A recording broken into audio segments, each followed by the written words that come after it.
hay nombres que son, sinónimo de una ciudad entera.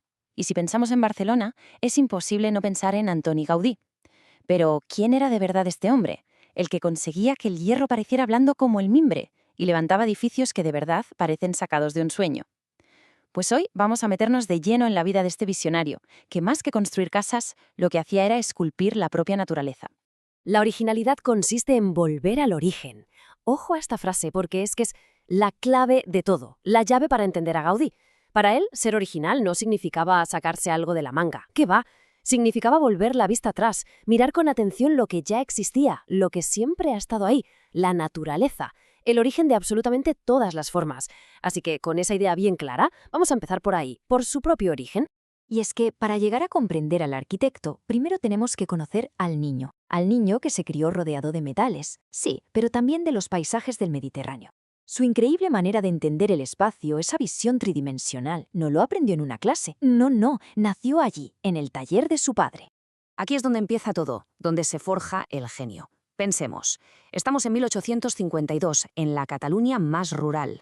Su familia, y esto es fundamental, eran caldereros, llevaban generaciones siéndolo. ¿Y qué hace un calderero? Pues coge una lámina de cobre, algo plano, y la convierte en un objeto con volumen. Esa capacidad de pensar en 3 dimensiones la mamó desde pequeño, vamos. Pero hay más. De niño tuvo reumatismo, y claro, eso le impidió jugar como los demás. ¿Qué hizo entonces? Observar. Se convirtió en un observador minucioso. ¿Y que miraba? Pues la naturaleza.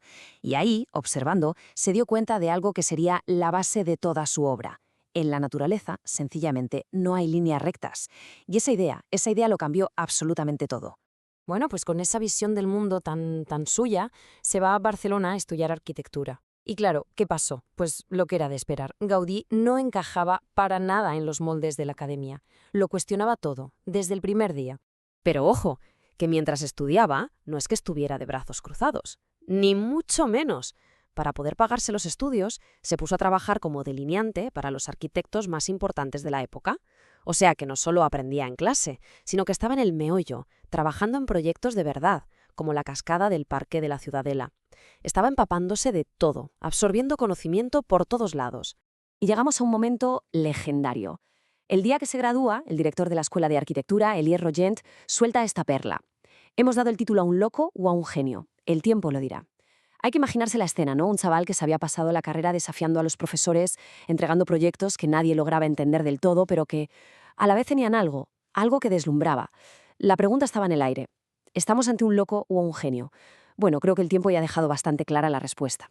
Pues bien, ese genio, o ese loco, según se mire, no tardaría mucho en cruzarse con la persona que iba a darle la llave para desatar todo, absolutamente todo su potencial.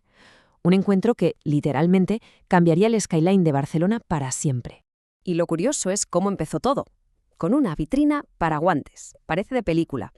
En la Exposición Universal de París de 1878, un industrial muy potente, Eusebi Güell, se queda de piedra al ver una vitrina diseñada por un tal Gaudí.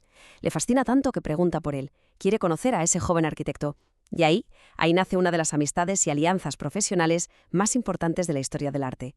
Porque Güell no fue solo un cliente con dinero, le dio a Gaudí algo mucho más importante, confianza ciega y, sobre todo, libertad creativa total, carta blanca para soñar.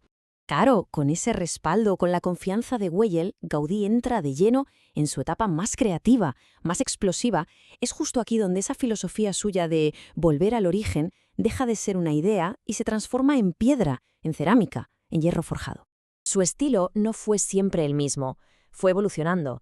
Podemos ver como 3 grandes etapas. Empieza con una fase que llamamos orientalista, muy inspirada en el arte mudéjar, llena de colorines, de azulejos. La Casa Vicens es el mejor ejemplo. Luego se obsesiona con el gótico, pero no para copiarlo, sino para, según él, mejorarlo.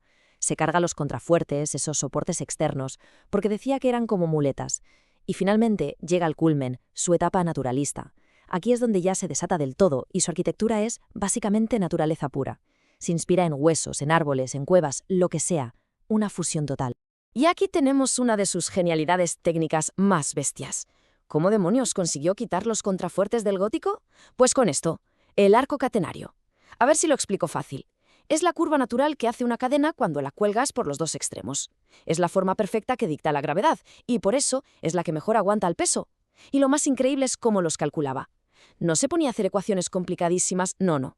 Construía maquetas al revés, con hilos y pequeños sacos de arena que hacían de peso. Le daba la vuelta al problema, literalmente. Una genialidad, pura intuición. Vale, ya tenías sus formas curvas, inspiradas en la naturaleza. Pero, ¿cómo cubres esas superficies onduladas con azulejos, que son planos? Imposible, ¿no? Pues Gaudí se inventó la solución, y de paso uno de sus sellos más reconocibles, el trencadís. La idea es tan simple como brillante. Romper los azulejos, los platos, lo que pillara, y con esos trocitos irregulares crear un mosaico que se adapta a cualquier curva. Es el ejemplo perfecto de cómo un problema técnico se convierte en una explosión de color y de belleza. Se convirtió en la bandera del modernismo catalán. Pero al final, toda su obra, todas estas innovaciones, todas sus ideas, todo iba a confluir, a desembocar en un único y gigantesco proyecto. La obra de su vida. Un proyecto que fue mucho más que un edificio. Fue el espejo de su propia transformación como persona. Y entonces llega un punto de inflexión. Estamos en 1914. Gaudí toma una decisión drástica, radical. Lo deja todo. Se acabaron las casas para la burguesía, se acabaron los palacios. Desde ese instante y hasta el día de su muerte, solo tendría un objetivo, una obsesión: dedicarse en cuerpo y alma al templo expiatorio de la Sagrada Familia. Y claro, esta dedicación absoluta trajo consigo un cambio personal alucinante. A ver, el Gaudí de joven era lo que se dice un dandy. Le encantaba la ropa cara, ir al teatro, la buena vida. Pero el Gaudí de la Sagrada Familia era otra persona completamente distinta. Se volvió ascético, comía poquísimo, era un hombre profundamente religioso. De hecho, empezaron a llamarle el arquitecto de Dios. Acabó viviendo casi como un monje, allí mismo, en el taller del templo. Y es increíble pensar que una vida dedicada a construir algo eterno, un templo para la posteridad, terminara de la forma más cotidiana, más inesperada y, la verdad, más trágica. Es una historia con un punto de ironía muy amargo. Nos situamos en ese día, 7 de junio de 1926. Gaudí, que ya tiene 73 años, sale de su taller en la Sagrada Familia. Va a hacerlo de cada día, dar un paseo hasta la iglesia de San Felipe Neri para su confesión y sus rezos.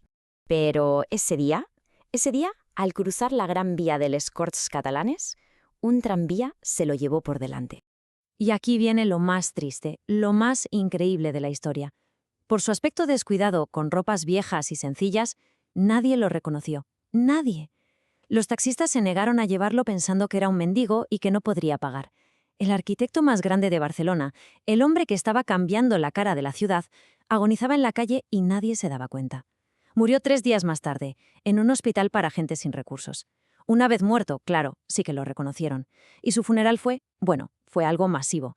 Toda Barcelona salió a despedirle. Pero, por supuesto, su muerte no fue el final de su historia, ni mucho menos. Que se lo digan a la UNESCO, 7 de sus obras han sido declaradas Patrimonio de la Humanidad. Es un reconocimiento a nivel mundial, una prueba de que su legado va mucho más allá de su propia vida. Es que su legado está más vivo que nunca, y sigue creciendo literalmente. Fue un genio como Salvador Dalí quien ayudó a que el mundo lo redescubriera. Su gran sueño, la Sagrada Familia, sigue en construcción, siguiendo fielmente las maquetas que él dejó. Incluso tiene abierto un proceso de beatificación en el Vaticano. Y lo que es más increíble, su idea central, la de inspirarse en la naturaleza para construir, es hoy vanguardia, es la base de lo que llamamos arquitectura biomimética. Así que sí, volvió al origen, y al hacerlo, se adelantó un siglo a su tiempo. En fin, si este repaso por la vida y la obra de un genio absolutamente irrepetible ha resultado de interés, la mejor forma de apoyar nuestro trabajo es pulsando el botón de me gusta.